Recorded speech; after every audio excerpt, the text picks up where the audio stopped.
We're going to continue in our worship today. This is a little bit different from how we typically do things, but we're going to have a time of just celebrating the grace of God. A couple things we're going to do. One is a sacrament called baptism, and one is a rite within some Christian circles called confirmation.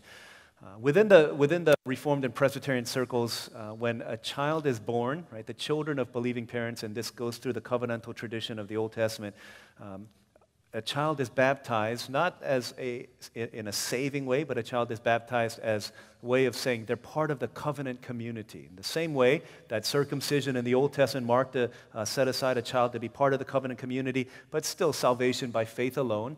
Right, the entrance into the covenant community in the New Testament is baptism. And so children of believers are baptized as a way of saying these children are part of the covenant community.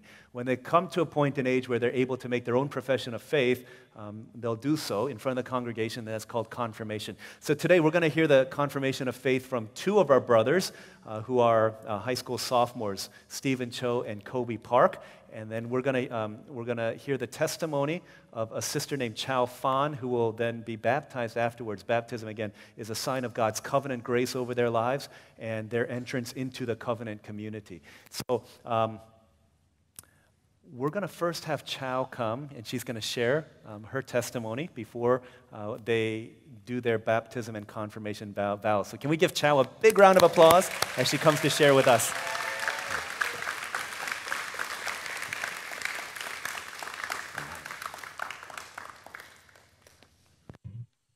Good morning. It's a lot easier when DL does this every day. So religion is such a taboo subject today. It makes people uncomfortable to talk about. When people would ask me what my religion was, I would just say I was Buddhist. They would smile politely. I could see that glazed look come in their eyes, and then make some awkward remark and change the subject.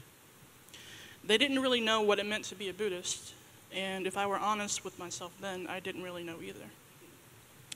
However, I count it as a victory because it was another deep conversation I managed to dodge. If I had to sum up my life before Christ with one word, I would say that it was empty. Don't get me wrong, I had a career, I had family, friends, hobbies.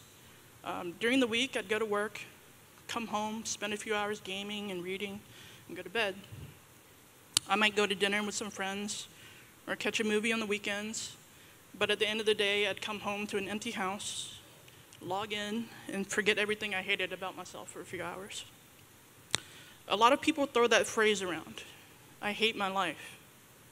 I would use it a lot, but what I really hated was myself. I hated the way I looked, I hated my hair, I hated my teeth, I hated my skin, my weight, my height, how I looked in my clothes. I hated the envy I felt when my friends would go home to houses filled with their family and loved ones. I hated the imagined judgment and condemnation I saw in their eyes when they looked at me.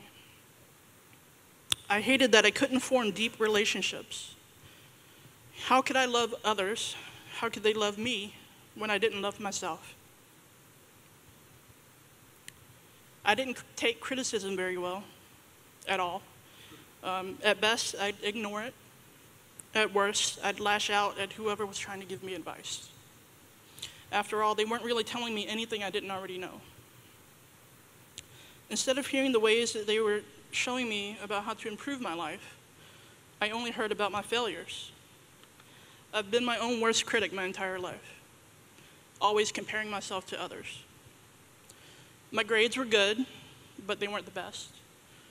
I was in the top 5 of my graduating class, but I wasn't the valedictorian. I had a job, but my pay could have been better. Yeah, I bought a house, but it wasn't that big. Nothing I had was ever good enough. Nothing I accomplished was ever good enough. Therefore, I was never good enough. For me, being alone was both a form of protection and punishment. If I didn't let anyone get close to me, they wouldn't see what a broken mess I was inside. Buddhists are taught about karma and reincarnation. that what you do in this life directly impacts on how your next life will be. I reasoned that I must have been a pretty big jerk in my past life, and as a result, I was destined to walk through this life alone to atone for the sins that I had committed previously. Instead of focusing on my current life and following Buddhist philosophy, I was fixated on how my past life totally screwed me over. I felt that my lot in life was set, I was destined, and there was nothing I could do to change that. In 2012, I quit my job, I rented my house out, and I accepted my brother Dan and sister-in-law Ashley's generous offer to move in with their family while I found myself. I don't think I really knew what I was looking for. Just when I thought I was getting back on my feet, I got laid off, and that old self-doubt kicked in. I spent the next few months spiraling deeper and deeper into a depression.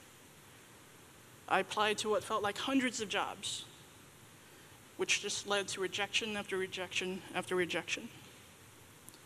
I felt like I was a burden to my family, my friends, and everyone around me.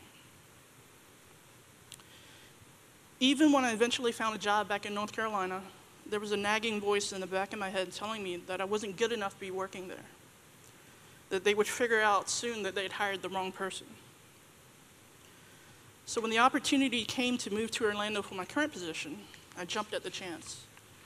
Part of the reason was because I wanted to move before my company had a chance to reject me.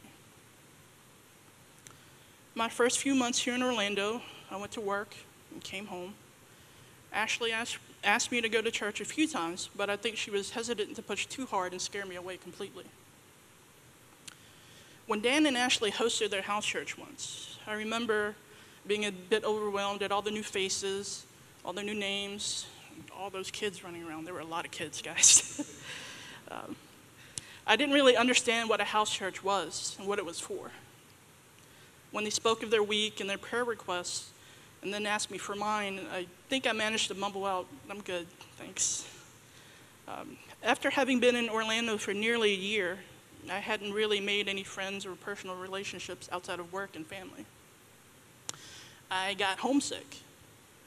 My unhappiness weighed not just on me, but everyone around me, and we argued a lot.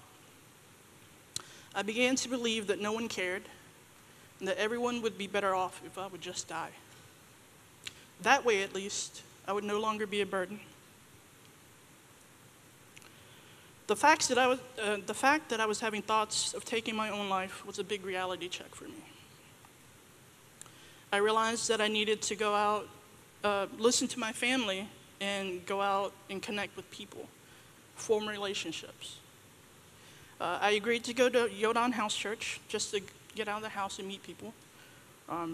It felt a little weird to go to house church if I hadn't really actually been to church, so I pushed it off for a few weeks. It was during this time that I found out that my brother Dan was going to get baptized. For the first time in my life, I wanted to go to church. I wanted to see for myself what Harvest was about. What was so special about it that caused my brother, the one that I grew up with, to change in front of my eyes? By this time, I'm pretty sure my brother and sister had given up on me actually going to church.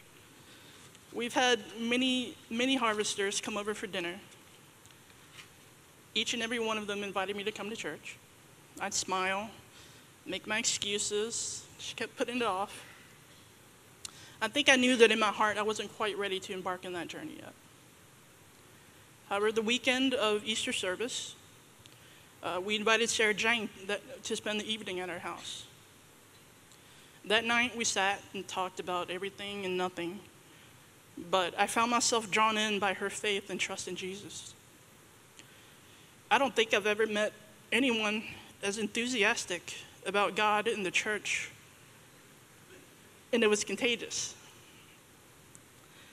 This time, when she invited me to come to Easter service, I found myself saying, "Yeah, maybe I will." I don't think she believed me that time either. I don't know who was more surprised when I woke up early that Sunday and got dressed and came downstairs, my brother or myself. I could see the shock in his eyes when I asked him if I could come to church. As I walked into Harvest for the first time, I was pleasantly surprised by the atmosphere.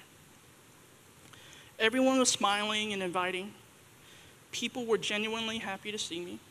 I got hugs from people I barely knew. I'm pretty sure I got hugs from people I didn't know.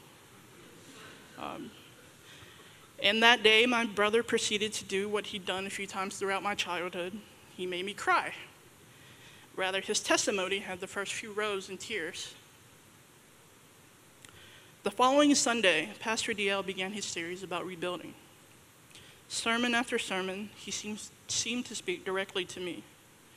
I drew so many parallels between his sermons to the brokenness in my own life and began to see that how I'd been living was wrong. I started going to house church, and I learned to share my worries and fears with other people. Growing up, I never really prayed before, so at first praying was pretty awkward for me. I felt like I was speaking to a stranger for the first time, yet asking so much of him. The more I prayed, though, the easier it became. It was no longer awkward, and instead felt like I was speaking to a loving Father who had everything to give. I only needed to ask. A few weeks ago, I attended the Becoming a Child of God class, and once again, my mind was blown. I learned that I didn't need to spend my life trying to atone for my sins, because Jesus died for all of our sins. I didn't need to earn my salvation. It was a gift of grace given so that we could all rest in his unconditional love. All my life, I was taught to rely on myself, on my own strength and hard work to accomplish what I wanted to in life.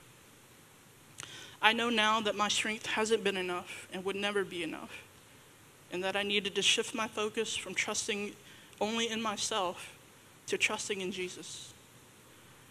I can honestly say that coming to Harvest has changed my life.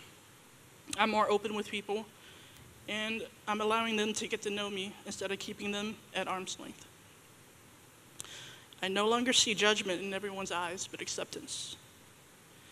I know I'm far from perfect, and I stumble quite frequently, but I recognize the change within myself, and I hope that I can count on everyone here to help pick me up when I stumble.